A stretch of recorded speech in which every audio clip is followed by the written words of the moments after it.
Hi, Rebecca Snyder here. To help with the reciprocal formulas section, I have a few examples here I would like to go through with you. I also have a calculator that I will be showing you if this happens to be one that you'll be using. I'll also show you a second calculator because it has a little bit different button to see if that helps. These formulas are used in electronics and physics, so if you're going into those fields, you have to use them, and even if you're not, it's really good to be able to see what types of formulas there are out there. In these formulas, they're all reciprocals, and they're that way because they're 1 over the variable, whereas most of the formulas we do just have the variable by themselves. So what we're going to do is we're going to first solve the equation for the variable that it's being asked for. Then we will use the calculators to help us solve those. In this first example, the numbers that they're giving us are for R1 and R2. So I'm going to plug in those numbers. So I have 1. Sorry about that, I don't know why that did that. So I have 1 over r equals 1 over 6 plus 1 over 12. Now we could just use our fraction key to put the 1/6 and the 1/12 together, but that won't help us with the 1 over r. Our goal is to find out what r by itself is, not what 1 over r is. So we're going to use this special button on our calculator, and I'll show it to you. But before that, I want to get it all ready. So what we're going to do is we're going to take the 6 and we're going to do the reciprocal button, which is a -1 button. Now, depending on which calculator you're using, I want to show you, except I can't see what you're seeing. Since I can't see what you're seeing, I'm just going to hope that you're seeing the right thing. On this calculator, the button that you're going to be using is this x to the -1 button. So look for your calculator and see if it has that button on it. If you have a calculator that looks similar to this, the button is actually a 1 over x button. So it almost looks exactly like it does on the formula. So you'll be using either the 1 over x button or the x to the -1 button, which I misplaced already. So with the calculator in hand, whichever one you have, I'm going to plug in 6, and then I'm going to hit that either x to the -1 button or 1 over x button. Then I'm going to do plus 12, hit that -1 button, and then go ahead and hit enter. Now the number that's on your screen or on your calculator, that is equal to 1 over r. Now I really just want to know what r is.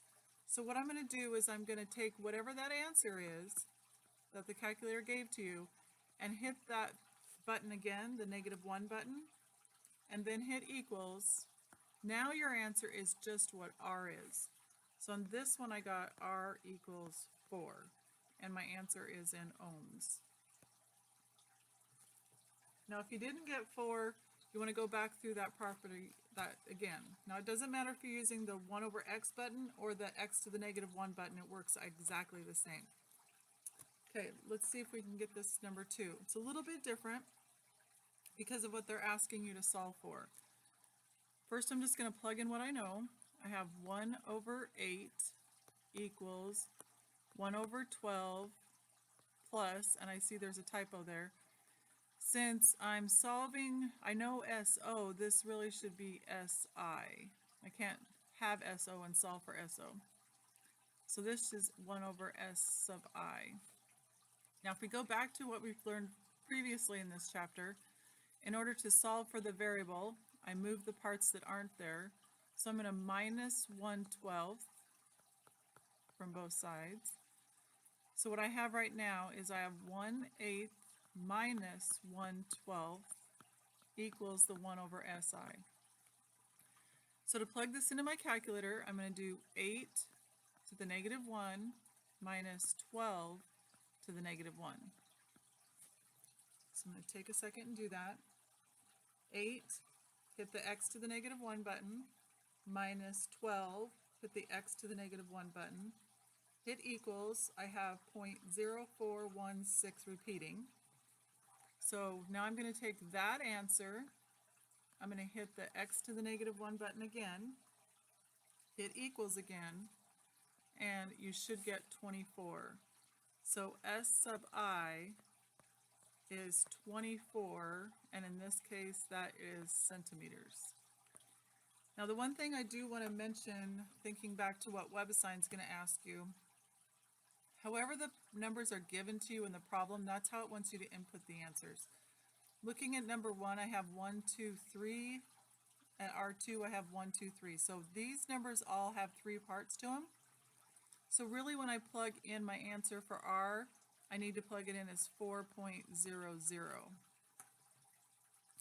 If I look at number 2, I see 1, 2, 3, 1, 2, 3. So when I plug in my answer for SI, I need 1, 2, 3 numbers. So make sure you're putting them in with the same amount as in the problem. Okay, number 3 is very similar. It's just a little bit bigger equation. So first I'm going to plug in what I know. 1 over 2 equals 1 over 3. I don't know C2, and then I have C3 is 18. I want to get the C2 by itself, so I'm going to minus the 1 over 3 minus the 1 over 18. So now it looks like 1 over 2 minus 1 over 3 minus 1 over 18. That's equal to my 1 over C2. Putting these in my calculator, 2 to the negative 1 minus 3 to the negative 1 minus 18 to the negative 1. So I'm plugging that in my calculator right now.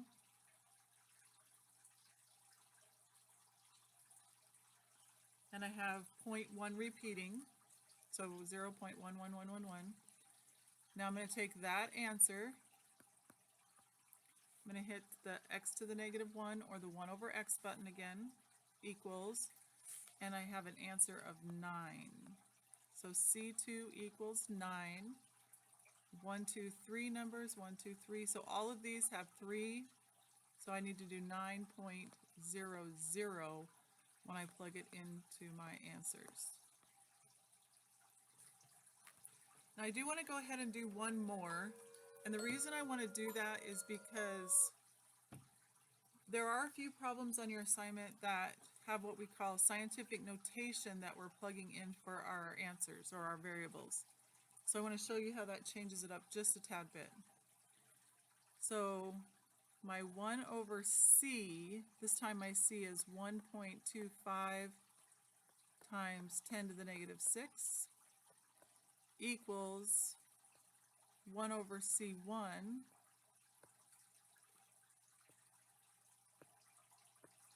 my C1 is 8.75 times 10 to the negative 6 plus 1 over C2, 6.15 times 10 to the negative 6. And this time I am solving for C3. So just like before, if the variable I'm looking for is on the side with other stuff, I have to subtract it over. Now I'm running out of room, so I'm not going to show you, I'm not going to rewrite those, I'm just going to move them over. So 1 over 1.25 times 10 to the negative 6 minus 1 over 8.75 times 10 to the negative 6 minus 1 over 6.15 times 10 to the negative 6 equals 1 over C3. When you put these bottoms into the calculator, you're going to have to put them in parentheses to get them to act properly. So we're going to go 1.25 times 10 to the negative 6, and then we're going to do our button of negative 1, minus 8.75 times 10 to the negative 6, button of negative 1, minus, parenthesis, 6.15 times 10 to the negative 6 to the negative 1.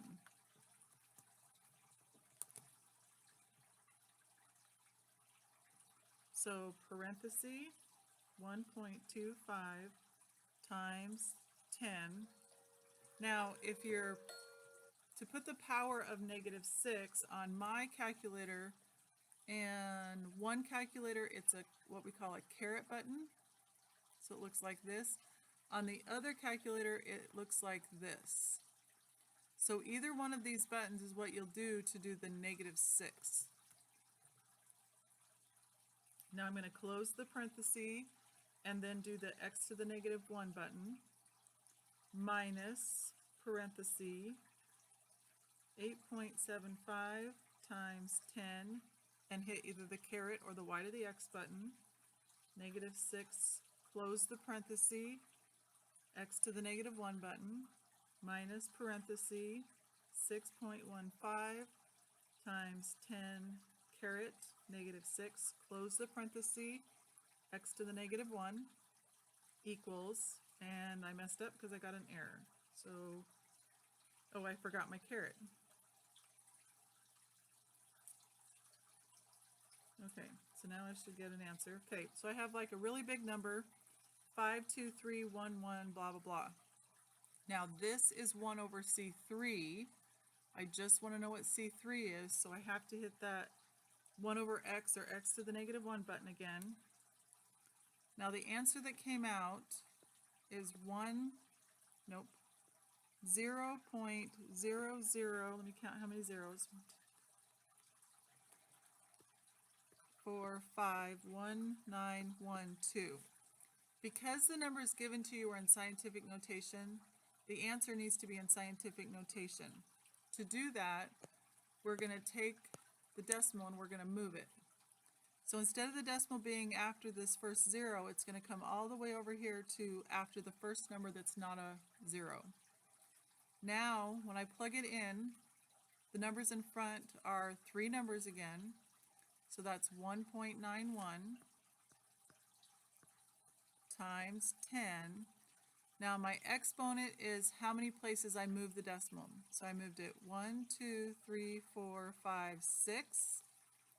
And because the number that I started with was teeny tiny, it was less than 1, that's a -6. So in WebAssign, put in 1.91 and then put in the exponent of -6. I really hope this helped make it better after watching the other video, and if you still need some more help, please let me know and I'll try again. Have a good day.